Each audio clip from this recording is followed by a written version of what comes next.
بسم اللہ الرحمن الرحیم۔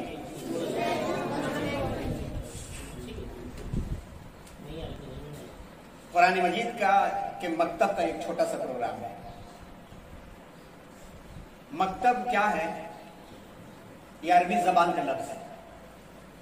عربی زبان میں کاف، تا اور با، کتبہ، اس کا یہ اوریجن آتا ہے، روٹ ورڈ آتا ہے۔ اور کتبہ کا مطلب لکھنا ہوتا ہے، کتبہ کا مطلب تحریر، اور اسی سے کتاب کا لفظ بنتا ہے، کیونکہ کتاب ایک لکھی ہوئی چیز ہوتی ہے۔ اسی سے کاتب بھی لفظ بنتا ہے، لکھنے والا، اور اسی سے مکتب کا لفظ بنتا ہے، وہ جگہ جہاں پہ لکھنا سکھایا جائے۔ ڈسک اور ٹپائی بھی مطلب ہوتا ہے، اور وہ جگہ بھی اس سے مراد ہوتی ہے جہاں پہ لکھنا اور پڑھنا سکھایا جائے۔ مکتب ایک ایسی بیس ہے، ایسی بنیاد ہے، جس بیس اور بنیاد کو سب سے مضبوط ہونا چاہیے۔ کیونکہ اگر ایک عمارت بن رہی ہے اور عالیشان بڑی بلڈنگ بن رہی ہے، اس بلڈنگ کے بنیاد اور بیس میں مسالہ اور مٹیریل کمزور ڈال دیا گیا تو وہ بلڈنگ اوپر سے کتنی اچھی بن جائے گی، ایک نہ ایک دن کریک ہو کر کے وہ گر جائے گی، تباہ ہو جائے گی۔ اسی طرح سے اخلاق اور دین کا معاملہ ہے کہ مکتب کی تعلیم اگر مضبوط ہوئی تو مکتب کی تعلیم کی مضبوطی کی بنیاد پر ہماری عمریں کبھی بھی بڑھ جائیں گی، اس وقت تک ہمیں کوئی نقصان نہیں ہوگا۔ مکتب کی تعلیم کو کمزور نہیں سمجھنا چاہیے۔ اس کی اتنی زیادہ اہمیت ہے کہ اللہ کے رسول صلی اللہ علیہ وسلم نے اپنے تمام دور میں، مکی دور میں، مدنی دور میں اس کا بڑا اہتمام فرمایا، اور آپ کے بعد خلفائے راشدین نے باقاعدہ مکتب کو قائم کیا۔ حضرت عمر رضی اللہ تعالیٰ عنہ کے بارے میں آتا ہے کہ حضرت عمر رضی اللہ تعالیٰ عنہ کے زمانے میں جہاں جہاں تک اسلام پہنچتا، پہلے وہاں پر مسجد اور مکتب قائم کیا جاتا تھا۔ آپ کے سرپرستی میں تقریباً 1,00,000 مقام پر یہ نظام چلتا تھا۔ آپ حضرت عمر رضی اللہ تعالیٰ عنہ کی زندگی کو دیکھیں، بچوں کے اوپر بہت محنت کرتے تھے۔ یہی نتیجہ تھا کہ بچوں کے اوپر محنت کرنے کے بعد 100 سال کے بعد جو ائمہ کرام ہمیں نظر آتے ہیں، جو بڑے بڑے امام نظر آتے ہیں، چاہے امام ابو حنیفہ ہو یا امام مالک ہو یا امام شافعی ہو یا ائمہ محدثین ہو رحمہم اللہ تعالی علیہم اجمعین، یہ تمام کے تمام ہو، ان کی بنیاد کہاں پہ پڑی ہے؟ یہ مکتب پہ پڑی ہے۔ یہ اللہ تبارک و تعالیٰ کی طرف سے اس امت کو ایک ایسا انعام ہے کہ اس امت نے اس بات کو سمجھ لیا، تو آنے والے 10 سال کے اندر جو خطرے دکھ رہے ہیں کہ اسکولوں سے اخلاقی تعلیم اور دینی تعلیم کھرچ کر کے نکالی جا رہی ہے، نئی ایجوکیشن پالیسی کے ذریعے سے غیر اسلامی تعلیم کو رواج دیا جا رہا ہے، سب کچھ لوگ کر لیں، لیکن اگر ہم نے اپنے گھروں میں مکتب کو منظم رکھا تو انشاءاللہ وہ تعلیم اس کا کچھ بھی بگاڑ نہیں سکے گی۔ اس کی 2 مثالیں آپ کو دیتے ہیں۔ ایک زمانہ آیا اندلس میں، اسپین میں، مسلمان 750 سال وہاں پر حکومت کرتے رہے اور تہذیب اور تمدن کے جھنڈے لہراتے رہے، لیکن جس چیز سے اللہ کے رسول صلی اللہ علیہ وسلم نے خبردار کیا تھا، منع کیا تھا، کہا تھا کہ دیکھو آپس کے انتشار اور اختلاف میں مت پڑنا، آپس کے انتشار اور اختلاف میں پڑھو گے، اتحاد تمہارا ٹوٹے گا تو لڑائی کی وجہ سے تم ایسے صاف کر دیے جاؤ گے جیسے استرے سے نائی سر کا بال صاف کر دیتا ہے۔ لیکن مسلمانوں نے سمجھا نہیں اور آپس میں لڑائیاں شروع ہو گئی۔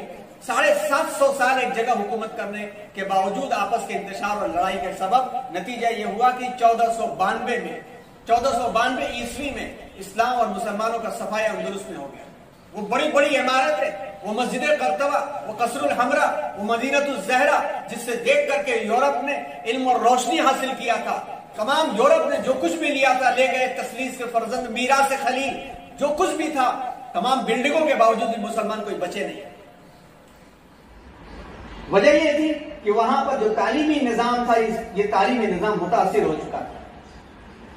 اسی طرح کا تقریباً ایک کام 1923 میں ترکی میں ہوا، اور ترکی میں مصطفیٰ کمال پاشا کے ذریعے سے خلافت کا اختتام جو ہوا اور اسلام کے نام پر ایک نفرت کا ماحول جو بڑھا، اس میں اذان دینا ممنوع قرار دیا گیا. عربی میں اذان نہیں دی جا سکتی, عربی زبان نہیں بولی جا سکتی, عربی تہذیب نہیں بولی جا سکتی, اور قرآن پڑھانے والوں کو, مدارس چلانے والوں کو بے دردی کے ساتھ, ظلم کے ساتھ تحقیق کیا گیا. ایسے عالم میں اللہ کے بندوں نے محاذ کو بالکل سامنے فرنٹ پر جانے کے بجائے پہاڑوں کی کھو میں, چاند کی روشنی میں, گھروں کے کمروں کے اندر بند ہو کر کے بچوں کو مکتب پڑھایا, مکتب کی تعلیم کو منظم رکھا, اور خاموشی کے ساتھ گھروں میں بچوں کو مکتب کی تعلیم وہ دیتے رہے. مکتب کی تعلیم کا نتیجہ تھا کہ 40 سال گزرتے گزرتے عوام نے خود کروٹ لی, اور اس کے بعد اللہ تبارک و تعالیٰ نے وہ دن دکھایا کہ حفاظ کرام حکومت کے پہ پہنچے اور حکومت چلا رہے ہیں.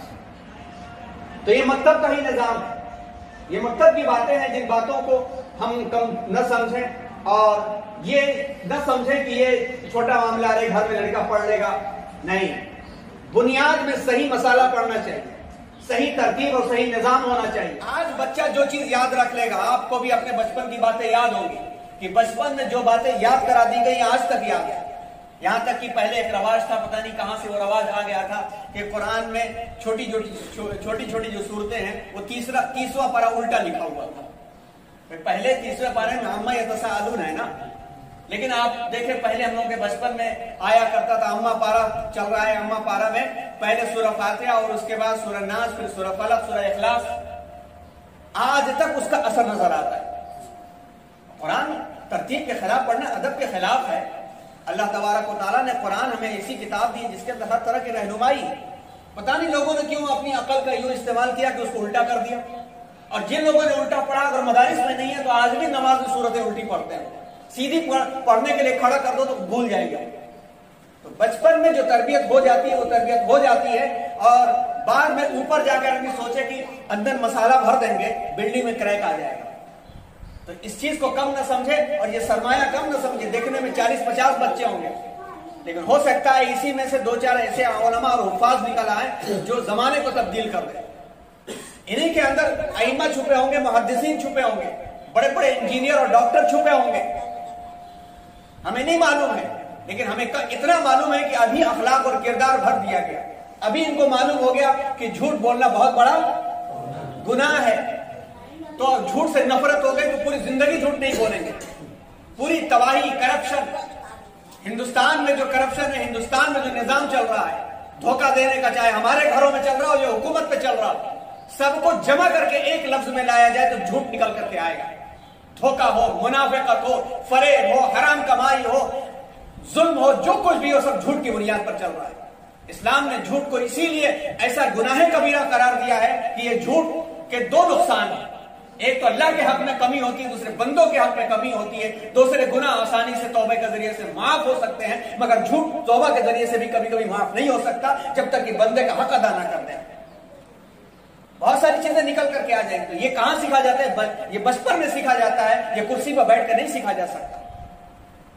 مکتب کی تعلیم کا آغاز کہاں سے ہوتا ہے؟ آئیے اس بات کو سنتے ہیں. مکتب کی تعلیم کا آغاز ماں کی گود سے ہوتا ہے. ماں کی گود سے ہوتا ہے. آپ نے سنا ہوگا ماں کی گود پہلا مدرسہ ہوتی ہے. اور یہ بات ریئلائز کرنے سائیکولوجیکل طریقے پر یہ بات پرفیکٹ طریقے پر ثابت ہو چکی ہے کہ سب سے بڑا ذہین انٹلیکچوئل انسان اس دن ہوتا ہے جس دن پہلے دن دنیا میں ہاتھ کھولتا ہے. جو بچہ پیدا ہو چکا وہ بچہ سب سے زیادہ ذہین ترین ہوتا ہے, بلکہ 5 سال کے بچے کو سب سے بڑا پروفیسر کہا جاتا ہے. 5 سال کا بچہ سب سے اچھا ذہین ترین ہوتا ہے جو چیزوں کو, بنیادی چیزوں کو سیکھ چکا ہوتا ہے. ایک شخص کی زندگی کے بننے کے 4 مرحلے ہیں, سائیکولوجیکل طریقے پر بھی اور قرآن سے ثابت ہے. سائیکولوجی نے تو بعد میں ثابت کیا, قرآن نے پہلے ثابت کیا, لیکن ہم اسے بھول گئے. ایک شخص کی زندگی کے بننے کے 4 مراحل ہیں, اور اس کا تذکرہ قرآن میں 4 جگہ کیا گیا. سورہ بقرہ میں 2 جگہ, سورہ آل عمران میں 1 جگہ, سورہ جمعہ میں 1 جگہ. سورہ جمعہ میں ارشاد فرمایا اللہ تبارک و تعالی نے, اعوذ باللہ من الشیطان الرجیم, بسم اللہ الرحمن الرحیم, هو الذی بعث فی الامیین رسولا منہم یتلو علیہم آیاتہ ویزکیہم ویعلمہم الکتاب والحکمہ وان کانوا من قبل لفی ضلال مبین. ایسی سملر آیت 3 جگہوں پہ اور بھی ہے. اس میں اللہ نے کہا کہ اللہ تعالیٰ نے ان پڑھ لوگوں میں سے اپنے ایک نبی کو مبعوث کیا، بھیجا، جس کا کام یہ ہے، نمبر 1 یتلو علیہم آیاتہ، اللہ کی آیتیں تلاوت کر کے وہ سناتا ہے، سکھاتا ہے، تلاوت کی تجوید بتاتا ہے، تلاوت کیسے کی جائے وہ ساری چیزیں بتاتا ہے، اور تلاوت کے بعد وَيُزَكِّيهِمْ، ان کے دلوں کو صاف کرتا ہے، دلوں کو صاف کرتا ہے۔ پھر اس کے بعد وَيُعَلِّمُهُمُ الْكِتَابَ، اللہ نے جو کتاب بھیجی ہے، جس کے بارے میں کہہ دیا اللہ نے لا یغادر صغیرۃ ولا کبیرۃ الا احصاها، حالانکہ اس سے وہ مراد وہ فرشتوں کا رجسٹر بھی ہے، اور اسی طرح سے قرآن کے بارے میں کہہ دیا یہدی للتی ہی اقوم، سب سے اسٹرانگسٹ، سب سے مضبوط راستے کی طرف رہنمائی کرتا ہے، اس کتاب کا علم نبی دیتا ہے۔ پھر وَيُعَلِّمُهُمُ الْكِتَابَ وَالْحِكْمَةَ، حکمت کی تعلیم دیتا ہے۔ اس اعتبار سے 4 زندگی کے مرحلے ہو گئے۔ پہلا مرحلہ ہے قرآن کے ناظرہ اور تجوید پڑھنے کا، اور قرآن کے ناظرہ اور تجوید پڑھنے کا کہ جو عمر ہے وہ 5 سے لے کر 7 سال تک کی ہے، 5 سے لے کر کے 7 سال تک کی ہے، اور سائیکولوجیکل ایجوکیشنل سائیکولوجی اور چائلڈ سائیکولوجی کے تحت 7 سال کا بچہ سوسائٹی کو سمجھ چکا ہوتا ہے۔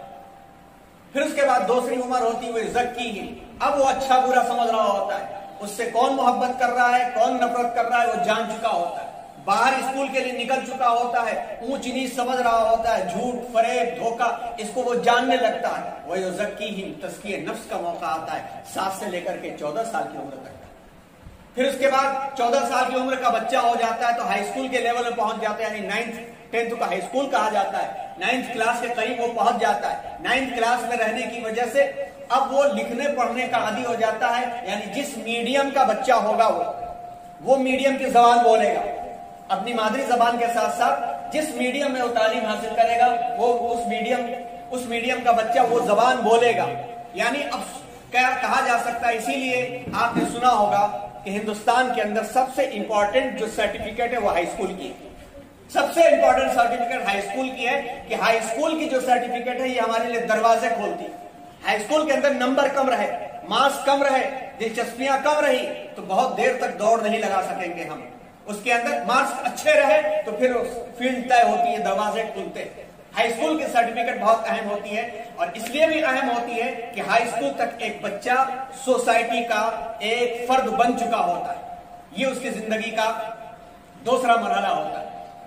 تیسرا مرحلہ وَيُعَلِّمُهُمُ الْكِتَابَ، 14 سے لے کے 18 سال کے بیچ میں پھر اسپیشلائزیشن کرتا ہے، کوئی کامرس کی فیلڈ میں جاتا ہے، کوئی سائنس کی فیلڈ میں جاتا ہے، کوئی آرٹس کی فیلڈ میں جاتا ہے۔ یہاں پر اس کو تعلیم حاصل ہونا شروع ہو جاتی ہے، یعنی تربیت پانا شروع کر دیتا ہے۔ تو اللہ تبارک و تعالیٰ نے یہ بھی نظام دیا کہ اب اس کو کتاب کا علم آ جانا چاہیے کہ کتاب میں یعنی اللہ کی کتاب میں کیا کہا گیا۔ اس طرح کی جب تربیت ہوگی تو 18 سال کی عمر تک ہماری جو انٹیلیجنس ہے، ہماری جو ذہانت ہے وہ کمپلیٹ ہو جاتی ہے۔ اب اس کے بعد وزڈم ہماری بڑھتی ہے، تو 18 سال کے بعد سے وزڈم بڑھنی شروع ہو جاتی ہے، جس کو حکمت کہا جاتا ہے۔ تو آپ نے دیکھا کہ چاروں مرحلوں کے اندر جو سب سے امپورٹنٹ مرحلہ ہے وہ 7 سال کی عمر تک کا ہے۔ اس 7 سال کی عمر میں بچے کو جو سکھا دیا گیا وہ اس کا مذہب بن جائے گا۔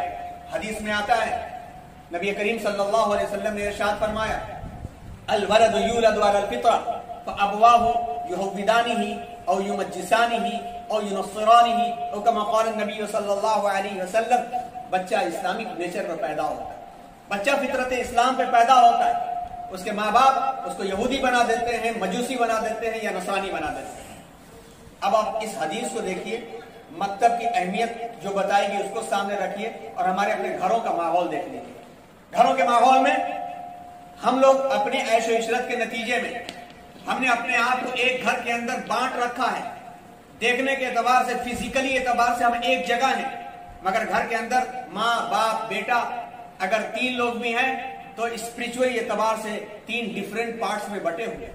بیٹے کے ہاتھ میں یوں موبائل، وہ گیم میں مبتلا ہے، اور کون کون سی سائٹوں کے اوپر گیم کھیل رہا ہے اس کے گھر والوں کو اس کو خود پتا نہیں۔ ابا کرکٹ کے دیوانے، IPL لگا کر کے وہ بیگانے ہو گئے۔ اما سیریل کی دیوانی، سیریل لگا کر کے وہ کسی اور دنیا اور کسی اور ملک کا سفر کر رہی ہیں، پیسہ لے کر کے ناچنے گانے والوں کو رونے پر بیٹھ کر کے رو رہی ہیں، ان کی خوشیوں پہ خوش ہو رہی ہیں، ان کی ناراضگیوں پہ ناراض ہو رہی ہیں۔